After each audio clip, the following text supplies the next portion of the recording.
My grandson pulled me into the corner, his little hands shaking, and whispered, "Grandpa, I discovered something horrible about my parents." What he told me made my blood freeze. I grabbed my phone and called 911 right away. Within 30 minutes, the police came and took my daughter to jail. Before we start the story, please hit that subscribe button and tell us in the comments which city you're watching from. The morning started like any other Tuesday. I was feeding my goldfish when Sarah burst in my front door without even knocking. Her designer dress was wrinkled and her makeup was smeared like she had been crying all night. She carried a thick folder under her arm, and her face looked angry and desperate. "Dad, we need to talk." Sarah threw the folder onto my kitchen table, so hard that my coffee mug jumped.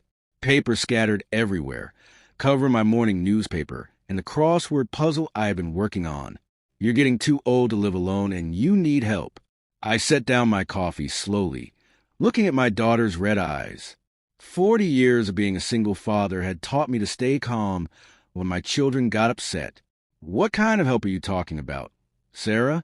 My voice stayed quiet even though my heart was beating fast. She started walking back and forth in my small kitchen, waving her hands in the air. "You can't take care of yourself anymore, Dad. Yesterday you forgot to turn off the stove.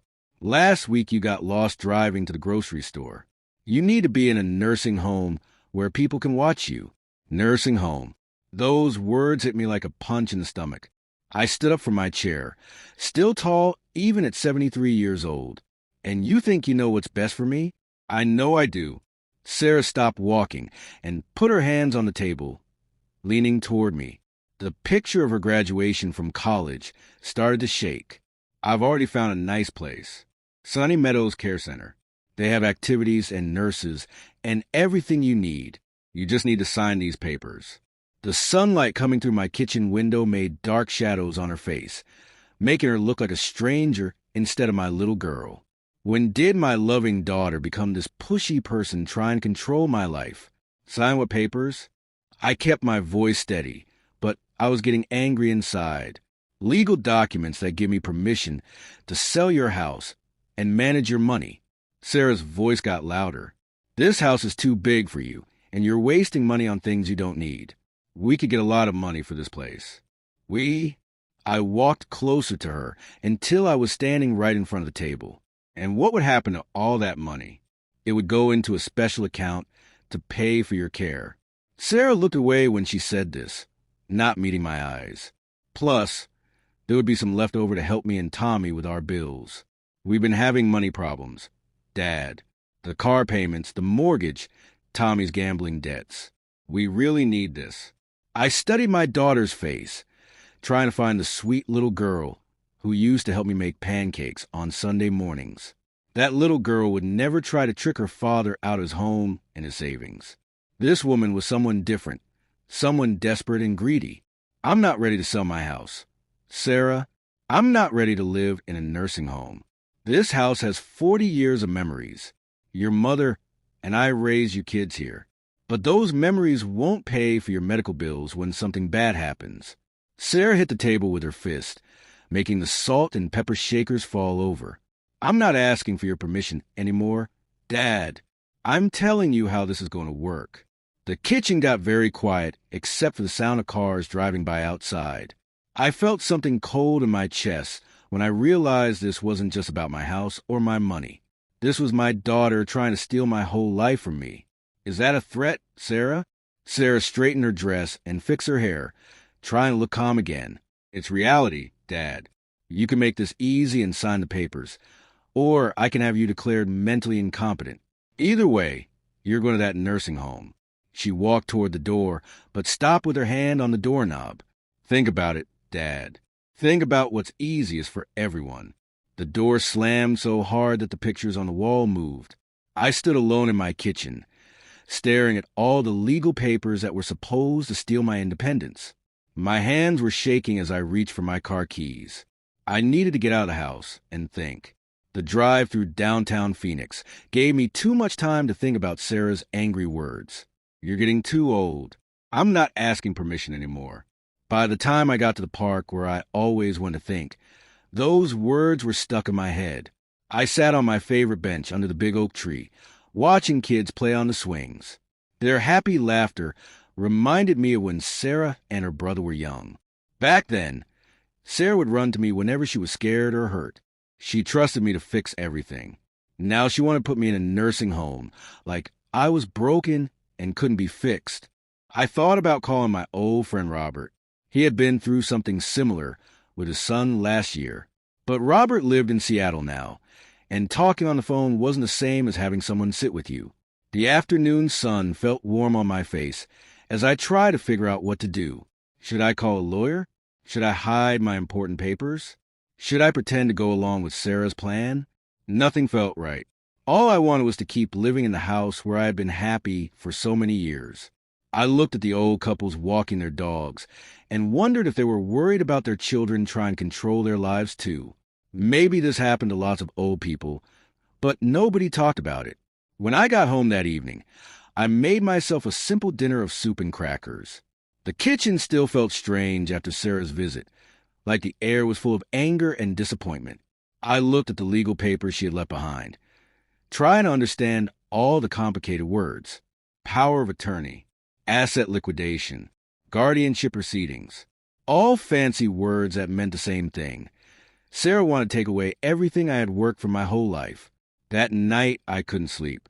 I kept thinking about the nursing home she had mentioned, Sunny Meadows Care Center. I had driven past it once, and it looked like a hospital with sad old people sitting in wheelchairs by the windows. The food would probably taste like cardboard. I would have to share a room with a stranger. I wouldn't be able to have my goldfish or my books or the garden I had been working on for 20 years. The thought made my stomach hurt.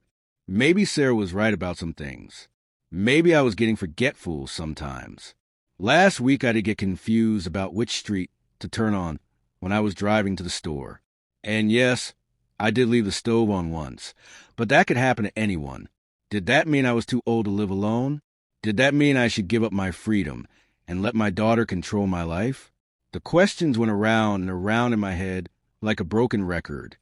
The next morning, I decided to call my neighbor, Mrs. Patterson. She was 85 and still lived by herself, so maybe she would understand what I was going through. Helen, this is Frank from next door. I need some advice about a family situation. Come over for coffee. Frank. I always have time to listen.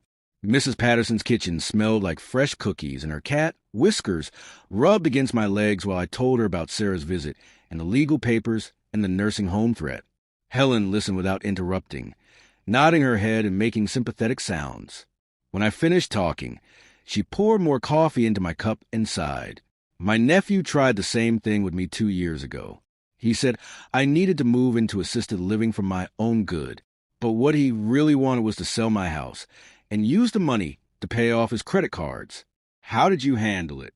I told him that I would make my own decisions about where to live and what to do with my money. Then I called my lawyer and made sure all my important papers were protected. Helen's advice made sense, but I still felt worried about what Sarah might do next. She had always been stubborn, even as a child. If she really wanted to have me declared incompetent, could she do it? Would a judge listen to her lies about me being confused and forgetful? Helen seemed to read my thoughts. Don't let fear make you do something you'll regret, Frank. Your house is your house. Your money is your money. You have rights, even if you are old. I thanked Helen for the coffee and the advice, then walked home feeling a little bit stronger. But when I got to my front door, I found another note from Sarah taped to the glass. Dad, I've made an appointment for you to tour Sunny Meadows tomorrow at 2 p.m. Please be ready. We need to get this process started. Reading those words made my hands shake with anger. Sarah was acting like I had already agreed to her plan, like I was just a problem to be solved instead of her father, who deserved respect. That evening, I called my grandson Tommy. He was Sarah's teenage son, and we had always been close. Maybe he could help me understand what was really going on with his mother's money problems. Hey, Grandpa Frank. Tommy's voice sounded tired and worried. How are you doing? I'm having some trouble with your mother, Tommy. She wants to put me in a nursing home and sell my house. Do you know anything about the money problem she mentioned? Tommy was quiet for a long time. Then he said, Mom and Dad have been fighting about money every night for months. Dad lost a lot of money gambling at the casino. They might lose the house if they don't pay the bank soon. Mom said you have lots of money saved up that you don't really need. The pieces started to fit together in my mind like a puzzle. Sarah wasn't worried about my safety or my health. She was desperate for money and saw me as an easy target. Tommy, I need you to listen carefully. Your mother is trying to trick me into giving her my house and my savings. She's threatening to have me declared mentally incompetent if I don't cooperate. That's not right. Grandpa, you're not crazy or anything. You still drive and take care of yourself and everything. I know, but your mother thinks she can convince a judge otherwise. I need you to promise me something important. If anything happens to me, if I suddenly end up in a nursing home, you need to call the police and tell them I didn't agree to it. I promise, Grandpa Frank. But I don't think Mom would really do something that bad. Your mother is desperate, Tommy. Desperate people sometimes do things they never thought they would do. We talked for another few minutes, and Tommy promised to keep our conversation secret. After I hung up, I felt a little bit better knowing that at least one person in my family was on my side. But I also felt sad that I had to ask my teenage grandson to protect me from his own mother. The next morning, I woke up with a terrible headache and an upset stomach. At first, I thought I was just stressed from worrying about Sarah's threats. But as the morning went on, I started feeling dizzy and weak. My hands were shaking, and I had trouble walking straight. I made myself some toast and tea, thinking that maybe I just needed to eat something. But the toast tasted strange, almost bitter, and eating it made my stomach hurt even more. By noon, I was feeling so sick that I could barely get out of bed. My head was pounding, and I felt like I might throw up. I tried to call Mrs. Patterson for help, but my phone was in the kitchen, and I was too dizzy to walk that far safely. I managed to crawl to the bathroom and splash cold water on my face. In the mirror, I looked pale and sweaty. Something was definitely wrong, but I didn't know what.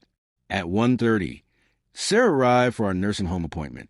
She let herself in with the spare key I had given her years ago, calling my name as she walked through the house. Dad, are you ready to go? We can't be late for the tour. I was lying on my bed, still feeling terrible. Sarah, I'm sick. I can't go anywhere today. She came into my bedroom and looked at me with fake concern. You look awful. This just proves what I've been saying. You can't take care of yourself when you get sick like this. Maybe we should take you to the emergency room first, then go see the nursing home. I don't want to go to either place. I just want to rest in my own bed. But Sarah wasn't listening. She was already calling someone on her phone. Tommy, come over to Grandpa's house right now. He's sick, and we need to get him to the nursing home today. This is the perfect opportunity to show everyone that he needs professional care. Hearing her talk about my illness like it was convenient made me feel even sicker. 20 minutes later, Tommy arrived with his father, Mark.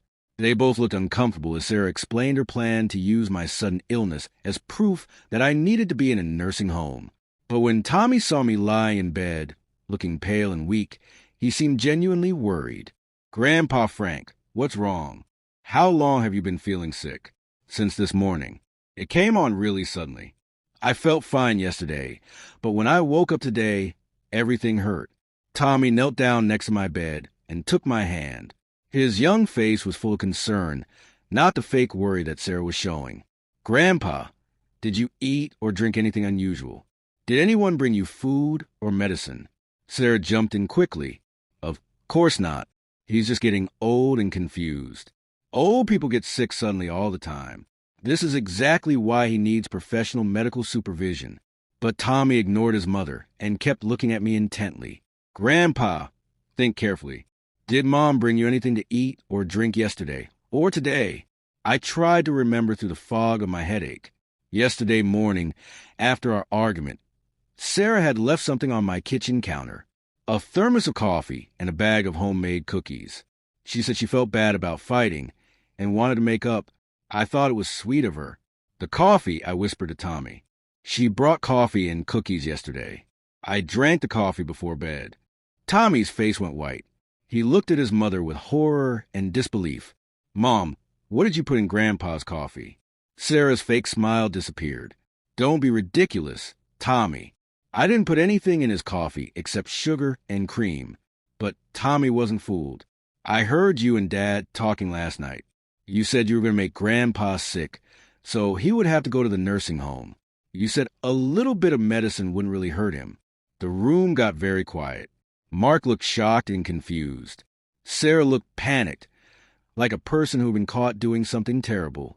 I felt angry and betrayed, but I was too weak to get out of bed. My own daughter had poisoned me to steal my house and my money. Tommy, you're being dramatic. I would never hurt Grandpa Frank. Sarah's voice was shaky now. He's just sick because he's old and doesn't eat properly. But Tommy wasn't backing down.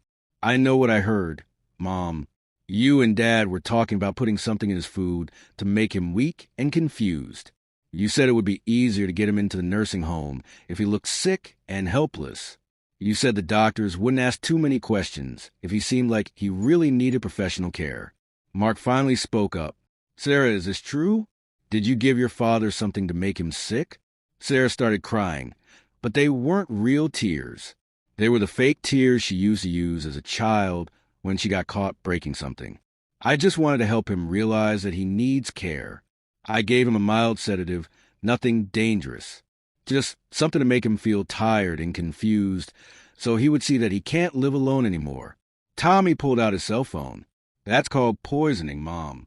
That's a crime. I'm calling 911 right now. Sarah lunged her phone, but Tommy stepped away from her. Don't you dare call the police on your own mother. We can work this out as a family. There's nothing to work out. Tommy's voice was strong and determined. Even though he was only 16 years old, you poisoned Grandpa Frank, so you could steal his house. That's not something a family works out. That's something the police handle. He dialed 911 while Sarah begged him to hang up. 911, what's your emergency? My mother poisoned my grandfather to try to put him in a nursing home so she could steal his house and his money. We're at 847 Maple Street in Phoenix. Please send an ambulance and police officers right now. Sarah collapsed into a chair, finally realizing that her plan had completely fallen apart. Mark looked like he wanted to disappear into the floor. I lay in my bed feeling sick and betrayed, but also proud of Tommy for being brave enough to do the right thing. The paramedics arrived first, followed by 2 police officers. They checked my vital signs and asked me questions about what I had eaten and drunk in the past 24 hours. I told them about the coffee and cookies that Sarah had brought. One of the officers took pictures of the thermos and the remaining cookies while another officer talked to Sarah. Ma'am, we need you to tell us exactly what you gave your father. I want a lawyer. Sarah's voice was barely a whisper. The paramedic said I needed to go to the hospital to have blood tests done to see what kind of drug was in my system. Tommy rode with me in the ambulance while the police took Sarah away in handcuffs. I watched through the ambulance window as my daughter was put into the back of a police car like a criminal. Part of me felt sad for her, but mostly I felt relieved that her dangerous plan had been stopped. At the hospital, the doctors drew blood and gave me fluids through an 4-tube.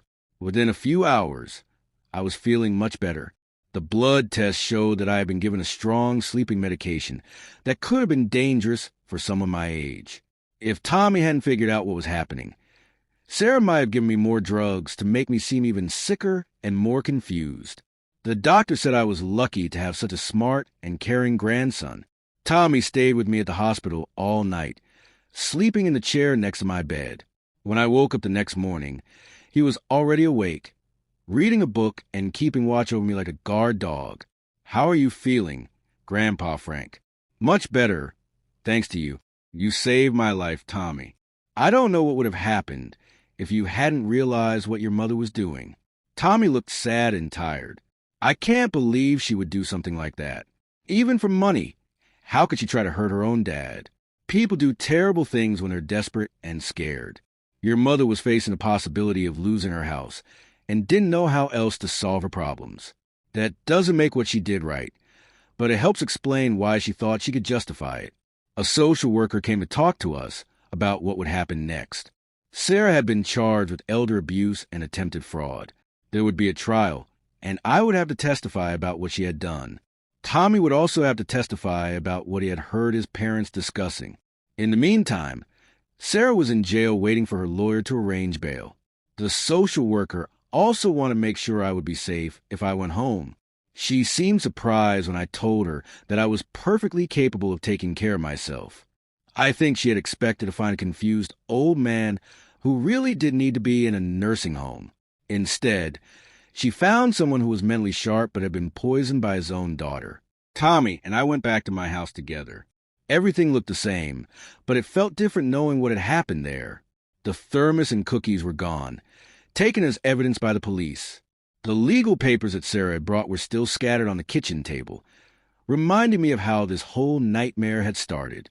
Tommy helped me clean up and make sure all my doors and windows were locked. We also changed the locks so Sarah couldn't get in with her spare key anymore.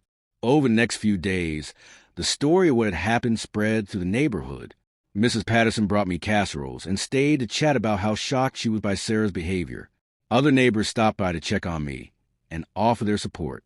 I had lived on this street for 40 years, and suddenly I realized how many people cared about me and wanted to help. It felt good to know I wasn't as alone as I had thought. The hardest part was explaining to people that my own daughter had tried to poison me. Some of them had trouble believing it at first. Sarah had always seemed like such a devoted daughter when they saw her visiting or helping with yard work. They didn't know about her money problems or her desperate plan to solve them by stealing from me. But when the local newspaper wrote a story about the case, everyone in the neighborhood learned the truth. Tommy came to stay with me for a few days while his father figured out how to handle their financial problems without Sarah's income. Mark apologized to me over and over again, saying he had known about the gambling debts, but not about Sarah's plan to drug me. He promised to get help for his gambling addiction and find a legal way to deal with their money troubles. I felt sorry for Mark, but I was proud of him for taking responsibility for his mistakes. 3 weeks later, I sat in the courtroom watching my daughter plead guilty to charges of elder abuse and attempted fraud. She looked small and defeated in her orange jail uniform. When the judge asked her to explain her actions, she said she had been desperate and scared about losing her home. She said she loved me and never meant to really hurt me. The judge was not impressed by her explanation. Elder abuse is one of the most serious crimes in our society, he said. You took advantage of your father's trust and put his life in danger for money. Even if your financial situation was difficult, that does not excuse what you did. He sentenced Sarah to 2 years in prison and ordered her to pay for my medical bills. She also had to complete counseling for financial management and family relationships. As she was led away in handcuffs, she looked at me and mouthed the word sorry. I nodded to let her know I heard her, but I wasn't ready to forgive her yet. After the trial, Tommy came to live with me permanently. His father was working 2 jobs to pay off the gambling debts and couldn't take care of a teenager properly. Tommy was happy to stay with me, and I was glad to have the company. We had both been through something terrible together, and it had made us closer. He helped me with things around the house that were getting harder for me to do, and I helped with his homework and gave him advice about growing up. One evening, about 6 months after Sarah went to prison, Tommy and I were sitting on the front porch watching the sunset. He had been quiet all day, which usually meant he was thinking about something important. Grandpa Frank, do you think Mom will ever be the same when she gets out of prison? I had been wondering the same thing. Prison changes people, but I don't know if it makes them better or worse. Your mother made a terrible mistake, but she's still the same person who used to braid your hair and read you bedtime stories. Maybe spending time in prison will help her understand what she did wrong and why it was so hurtful. Tommy nodded thoughtfully. I hope so. I miss her, even after what she did. It's okay to miss her, Tommy. She's your mother, and you love her. What she did to me doesn't change the fact that she raised you and took care of you for 16 years. People are complicated. They can do bad things and good things at the same time. The important thing is that you learn to stand up for what's right, even when it was hard. We sat in comfortable silence for a while, listening to the sound of our neighborhood settling down for the night. Mrs. Patterson waved to us from her front yard, where she was watering her flowers. The ice cream truck played its cheerful song as it drove slowly down our street, making children run out of their houses with quarters clutched in their small hands. This was the life I had wanted to protect when I refused to go to the nursing home. Simple moments of peace and contentment in the place I called home. A year later, Sarah was released from prison. She had to live in a halfway house and couldn't contact me directly, but she sent messages through Tommy. She said she was getting counseling and working as a cleaning lady to earn money honestly. She said she understood now how wrong she had been to try to control my life and steal my independence. She wanted to apologize in person someday, but she understood if I wasn't ready for that yet. I wasn't ready. Maybe I never would be. The betrayal had cut too deep, and trust once broken is very hard to repair. But I was glad to hear that she was trying to become a better person. For Tommy's sake, I hoped she would succeed. He needed to have a mother he could be proud of, even if I could never think of her as the daughter I had raised with so much love and hope for the future. Tommy graduated from high school with excellent grades and a scholarship to the state university. I was so proud of him as he walked across the stage to receive his diploma. After everything he had been through, he had stayed focused on his education and his goals. He planned to study business so he could help other families who were having financial problems. He wanted to prevent other people from getting so desperate that they would hurt the people they loved. At his graduation party, Tommy gave a speech thanking everyone who had supported him through high school. He talked about living with me and learning about courage and integrity from watching how I had handled Sarah's betrayal. He said I had taught him that doing the right thing is sometimes difficult and painful, but it's always worth it in the end. There wasn't a dry eye in the room when he finished speaking. Now, 5 years later, I'm 78 years old and still living in my own house. Tommy visits me every weekend when he's home from college. Mrs. Patterson and I check on each other daily, and I have a network of friends and neighbors who make sure I'm safe and healthy. I take a cooking class at the senior center and volunteer at the library, reading to children. My life is full and meaningful, exactly the way I want it to be. Sometimes I think about what would have happened if Tommy hadn't overheard his parents talking about their plan. I probably would have ended up in Sunny Meadows Care Center, confused and helpless from whatever drugs Sarah was giving me. My house would have been sold, my money would have been stolen, and I would have lived my final years as a prisoner instead of a free man.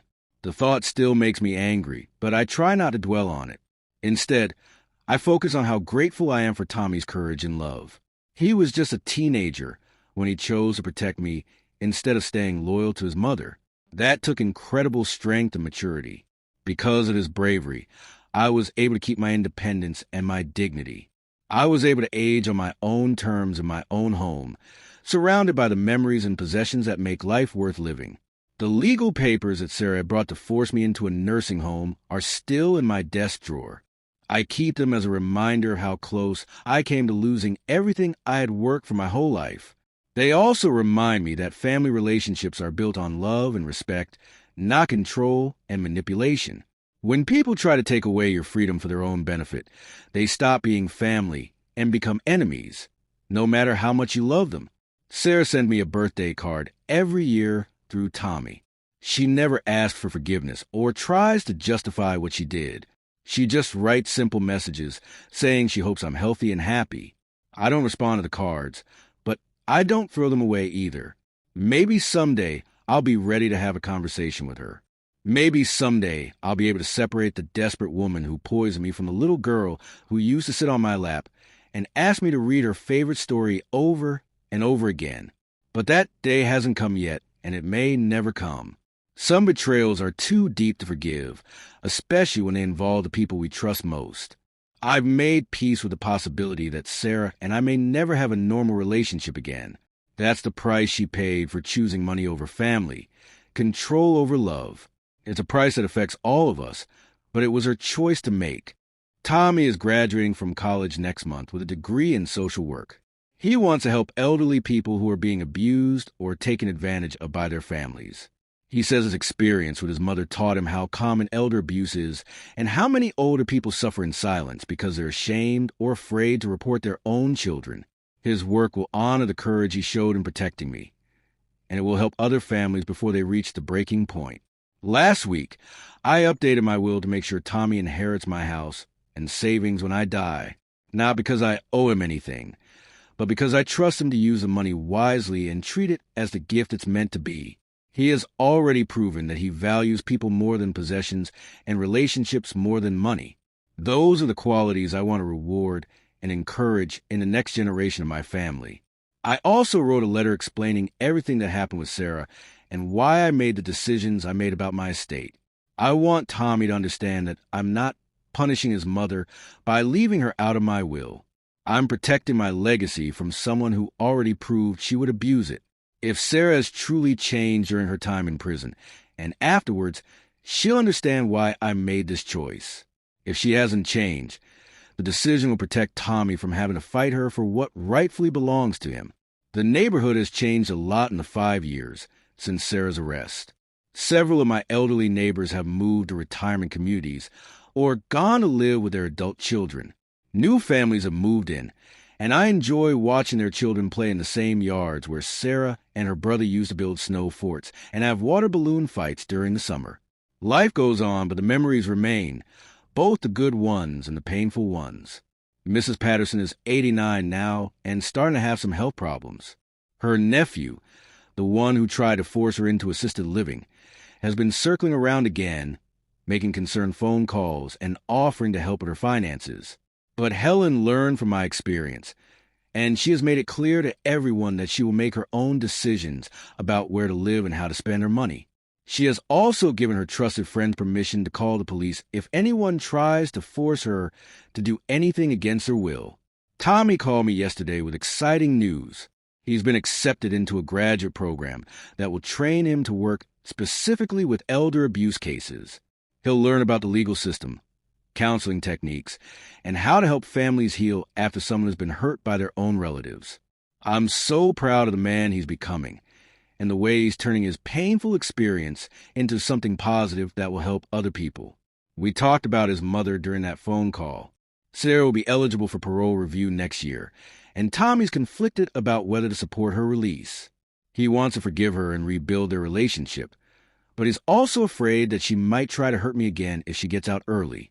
I told him that he needs to make decisions based on what's best for him, not what's best for me. I can protect myself now that I know what she's capable of.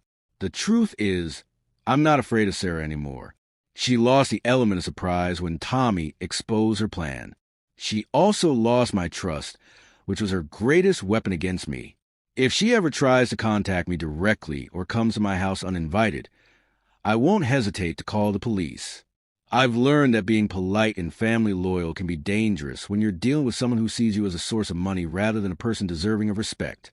Spring arrived early this year, and my garden is already showing signs of new life. The tulips I planted last fall are pushing through the soil, and the old oak tree in my backyard is starting to bud. Gardening has become even more important to me since Sarah's betrayal.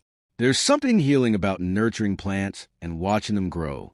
It reminds me that life continues and beautiful things can emerge from dark periods.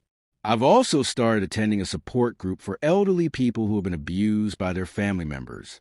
It meets once a week at the community center, and I'm always surprised by how many people have stories similar to mine. Adult children who steal money, forge signatures, or pressure their parents to sign over property. Some of the stories are even worse than what happened to me, involving physical violence or emotional torture that goes on for years.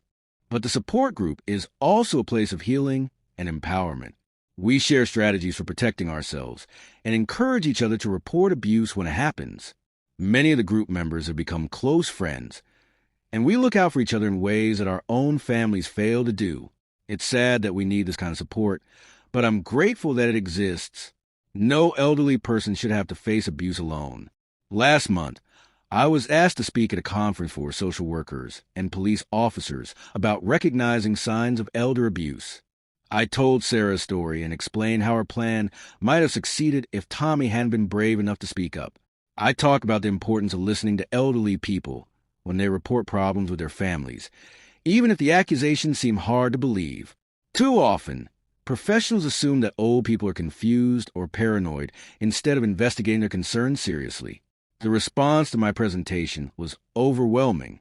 Several people came up to me afterwards and said my story had opened their eyes to warning signs they had missed in their own cases. One police officer said he was going to change how he handles wellness checks on elderly residents. A social worker said she was going to start asking more detailed questions about family financial arrangements. If sharing my painful experience can protect other people from going through what I went through, then it was worth the discomfort of talking about it publicly. Tommy graduated last weekend with highest honors. I was so proud sitting in that auditorium watching him receive his degree and several awards for academic excellence and community service. During his valedictorian speech, he talked about the importance of protecting vulnerable people and standing up for what's right even when it's difficult. He didn't mention his mother by name, but everyone who knew our story understood what he was referring to. After the ceremony, we went out to dinner at my favorite restaurant to celebrate. Tommy thanked me for giving him a stable home during the most difficult period of his life. He said living with me had taught him about resilience and integrity and how to handle adversity with dignity. I told him that he had taught me just as much about courage and loyalty. We had both grown stronger because of what we had been through together. Tomorrow, Tommy starts his new job at the County Adult Protective Services office. He'll be investigating reports of elder abuse and helping families find solutions that protect elderly people while preserving relationships when possible. It's difficult and sometimes dangerous work, but I know he's prepared for it. His personal experience with family betrayal gives him insight that no amount of training could provide. As for me, I'm planning to continue living independently for as long as possible. I have good neighbors, reliable friends, and a grandson who checks on me regularly. I take care of my health, stay active in my community, and make sure my legal affairs are always in order. If the day comes when I really do need assistance or medical care, I'll make those decisions for myself with input from people I trust. I'll never again let someone else control my life for their own benefit. The house that Sarah tried to steal from me is still my sanctuary and my treasure. Every room holds memories of the life I built here with my late wife and children. The kitchen where we made birthday cakes. The living room where we opened Christmas presents. The backyard where I taught my kids to ride bikes and throw baseballs. These memories are worth more than any amount of money, and they're irreplaceable. No nursing home could ever provide what this house gives me, a connection to my history and my identity. I keep Sarah's legal papers on my desk as a reminder how close I came to losing everything. But I also keep Tommy's high school graduation photo right next to them as a reminder of how love and courage saved me from that fate. Life is unpredictable and family relationships are complicated, but good people still exist in this world. Sometimes they show up in unexpected ways, like a teenage boy who chooses to protect his grandfather instead of staying loyal to his mother's criminal plan. If anyone watching this video is worried about an elderly family member or friend being abused, please don't ignore your concerns. Ask questions. Offer help. Contact Adult Protective Services if necessary. And if you're an elderly person being pressured or threatened by your own family members, remember that you have rights and options. You don't have to give up your independence or your possessions just because someone claims to know what's best for you. Trust your instincts. Reach out for help. And never let fear keep you from protecting yourself. Thank you for watching Nasty Revenge. If you enjoyed this story, please subscribe to our channel and share it with others. Your support helps us continue sharing important stories about justice and standing up for what's right. Until next time, remember that it's never too late to fight back against those who try to take advantage of you.